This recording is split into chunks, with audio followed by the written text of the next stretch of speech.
Okay, so this week's lecture is going to be on revision, which is often an overlooked step in the writing process. And the chapter 6 or issue 6 of Understanding Rhetoric talks about how in order to truly revise, we have to rethink our ideas of revision, which in all truth, I think I probably should have a lot of times when I was turning in essays, because my idea of revision was reading it out loud after I'd printed out the final draft just to make sure there was nothing terrible, like truly embarrassing, and then I would run off to class. But that's not revision, that's quick proofreading. So in order to rethink revision, we have to look at an essay's problems and then explore new possibilities for the discussion. And doing that is true revision.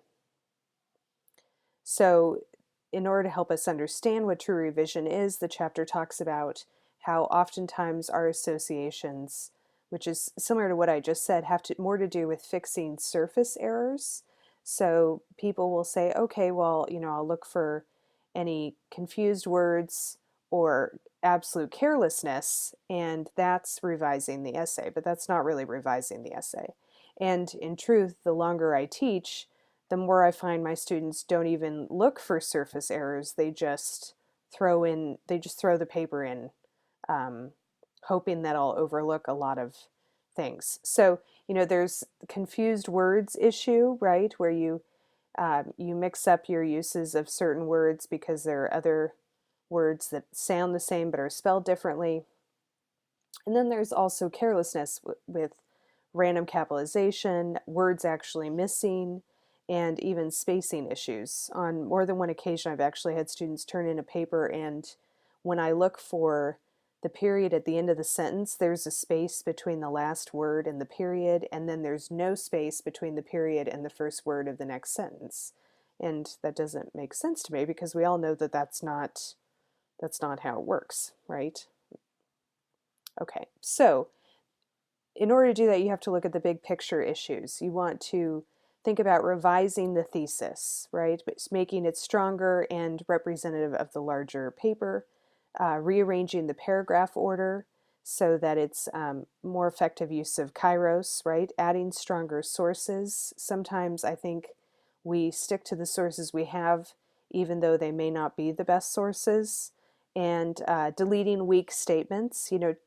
I know a lot of people are preoccupied with page length, but if your paper has a bunch of weak statements or obvious statements in it, it doesn't matter if it's 4 or 5 pages. If it's full of weak content, that's not going to give you a passing grade, right? And then also adjusting the tone, making sure that the tone is appropriate for the audience. So one of the ways to help you more properly revise would be to think more about your use of time and the process in general, right? So you want to manage your time so you aren't waiting until the last minute. If you draft an essay the night or afternoon before it's due, in the case of our class, because things are due by midnight, that's not giving you enough time to revise. And at the same time, if once you start revising, you can't rush the revision process because rushing it will not give you a quality revision. And sometimes it helps to consult with other writers, either in a writer's group or peer editing, but there are also questions that you can ask yourself. And the longer that, or the more practice you have in revising and looking at your own drafts, the easier it is for you to even detect your own issues. So when I was a freshman in college, I probably would have had a hard time revising my own essays, but over time, because I've had to revise so many papers or emails and all this kind of stuff, I find that it's a lot easier for me to even detect my own flaws. And on more than one occasion, it's like I almost, because I keep making those same mistakes, or although I improve over time, I still have these things that I know I have a problem with. I kind of run my essays or pieces of writing through a checklist, my own personal checklist, because I know that I have certain vulnerabilities. So like I automatically will look for wordiness issues because I always have a wordiness problem. So one of the ideas that is discussed in this chapter is to move the paragraphs around by printing out a copy of your essay and then cutting out the individual paragraphs, and then you can spatially kind of reorganize things. You could try this on your laptop or your some type of device, but moving things around on a screen, at least for me, is very hard to do, and I have a hard time seeing the whole paper at once. So if you print it out and cut out the paragraphs, then you can kind of put it out in front of you and rearrange it, right? And it talks about using other like online programs, but most of us don't have access to that. So this probably is the more realistic version of destructing your paper. That sounds so horrible, but you know, taking it apart and then rearranging it, right? And then you can rearrange it in a variety of ways to see which one's the best for you. So these are some questions that you should be asking yourself, and they deal with the content that was discussed in previous chapters. You know, are the appeals used effectively? Is the reasoning logical?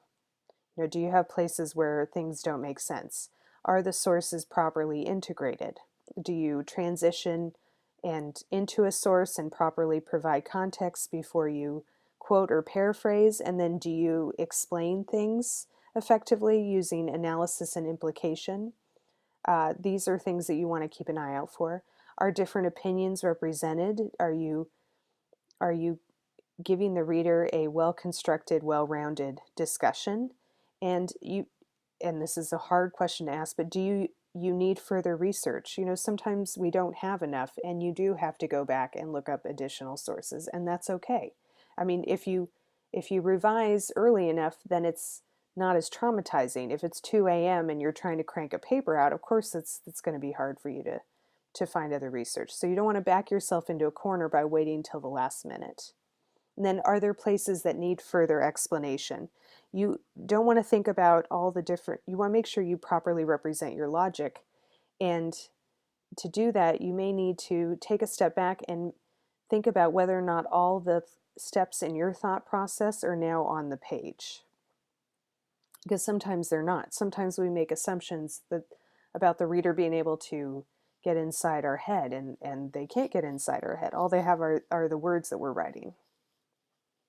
So for this week, we're going to just focus on revision, and I want you to use these questions, the questions here, to evaluate your draft, and then choose a paragraph that you feel needs help and post it on this week's discussion board. We're not going to do groups. This is just, you can post it on the discussion board and everybody can see it. And then after you cut and paste the paragraph into the discussion post, ask your classmates 2 directed questions regarding the paragraph.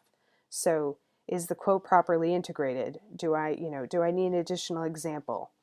Do you think my example is compelling? All of the different concerns that you have, and then others can comment on those and answer your concerns. All right, good luck.